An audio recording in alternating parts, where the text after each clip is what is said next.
मित्रांनो, सापाचा दंश झाला की माणसाचा मृत्यू अटळ असं म्हणतात। वेळीच उपचार मिळाला नाही तर सापाचा हल्ला हा जीवघेणा ठरतो। असं असतानाच एका मुलीचा आणि एका सापाचा व्हिडिओ समोर आला आहे। तो व्हिडिओ पाहून तुमच्याही अंगावर काटा येईल। तो व्हिडिओ पाहण्याआधी चॅनलवर जर नवीन असाल तर चॅनलला नक्की सबस्क्राइब करा। मित्रांनो, या व्हिडिओमध्ये तुम्ही पाहू शकता एका घराच्या दाराशी असलेल्या भिंतीला विषारी साप अगदी चिपकून बसला आहे। फरशीचा रंग आणि सापाचा रंग जवळपास सारखाच असल्याने कोणाच्याही लक्षात येणार नाही तिथे साप आहे ते। थोड्याच वेळात खालून एक चिमुकली आपल्याच धुंदीत वरती येते। तिची नजर त्या सापावर जात नाही, मात्र चिमुकलीला दाराजवळ येता क्षणी साप घाबरतो आणि मागे सरकतो। आपल्या पायाशी काहीतरी हालचाल झाली। चिमुकलीने खाली पाहिलं तर साप। ती घाबरली, मागे सरकली आणि ओरडत घरात पळून गेली।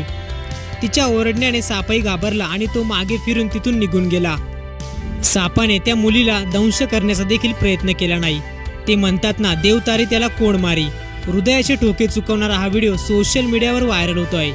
ती चिमुकली थोडक्यात बचावली आहे। हा व्हिडिओ महाराष्ट्रातील बेळगाव मधल्या हलगा गावातील असल्याचं म्हटलं जात आहे। हा धक्कादायक व्हिडिओ नक्की आपल्या नातेवाईकांना शेअर करा आणि आपल्या मुलांची काळजी घ्या।